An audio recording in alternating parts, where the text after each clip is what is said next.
All it takes is messing up on that one deal, and now you've ruined those relationships with your money partners.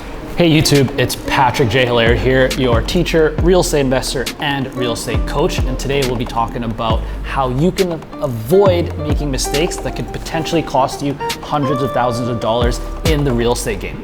Now, if you're someone who wants to get into real estate and you're really trying to get that deal done, and maybe you're trying to scale and use other people's money, you need to be very cognizant of making these mistakes because you are dealing with other people's money. If you're unable to create that profit, if you're unable to create that return for your money partners, well, they can essentially put a caveat on that house. They can take the property, they can come after you and all your assets, especially if you're not covering that and protecting that properly with insurance and corporations. You're opening a whole can of worms if you make mistakes in this real estate game. So in today's video, I'm going to show you exactly how to avoid those mistakes and show you what I have done, how I've gotten help and implemented, gotten accountability from my own coaches to make sure that I'm making hundreds of thousands of dollars and not spending and losing that, because then all it takes is messing up on that one deal, and now you've ruined those relationships with your money partners. They're not going to invest with you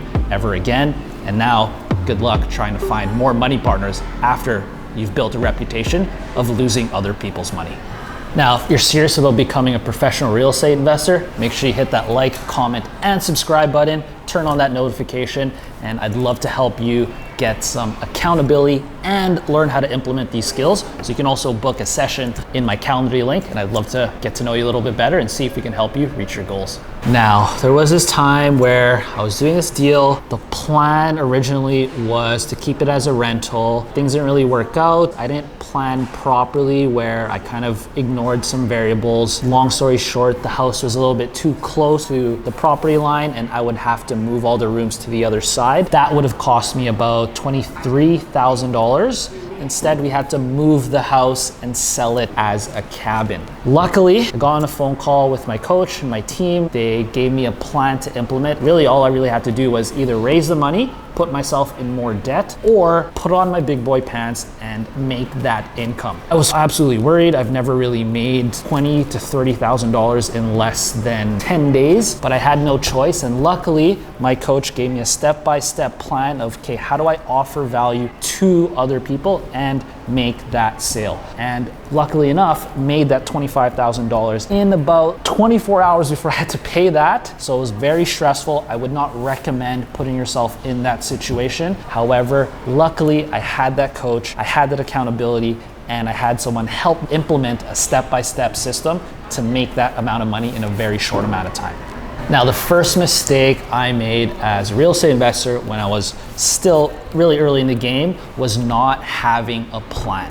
I didn't have a coach to show me exactly the step-by-step to get the deal done, from raising capital from the investor all the way till how do we make a profit, how do we refinance, and all the renovations in between. And this actually cost me a ton of money. So I remember on my second deal, I left about $9,000 in that deal, which doesn't seem like a lot. However, if you're raising capital and you owe other people that $9,000, you will need to find a way. And that added unnecessary stress. It added a bunch of nights where I couldn't really fall asleep because I was worried about having to pay back my money partners. So it is very important you have a plan and also contingency plans in case things don't go the right way.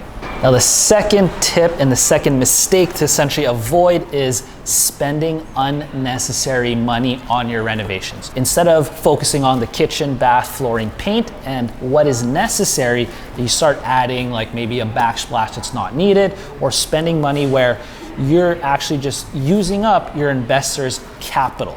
So instead, what you want to do is make sure you're spending money on those high return renovations. A kitchen, bath, flooring, paint, that is where you can spend $1 and basically make back $3 to $4. I actually had a prospect, I offered him some coaching. He said he wanted to figure it out on his own.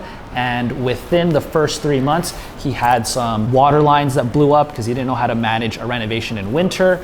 Ended up having to spend double the amount on his bathroom, again with improper planning and not making sure that they're spending on the right places. And then even the house got broken into. So it's all these little expenses that add up. Now, luckily, he didn't use other people's money, but now he's probably in the hole about $10,000 to $20,000 just because he didn't want to make the proper spend on getting a coach to keep him accountable, keep him on the right path to implement the systems to make sure that, hey, you're gonna spend the money anyway, you might as well spend it properly. All right, now the third mistake that I've made in the past has been not being on top of my tenants. What had ended up happening was tenant had lost their job. I was too busy since we were doing about 5 deals at the same time, and I completely neglected the issues that my tenant was having. This ended up costing me about $6,000 over the course of a year because they were not paying their rent. I didn't go through the process of going through the residential tenancy branch.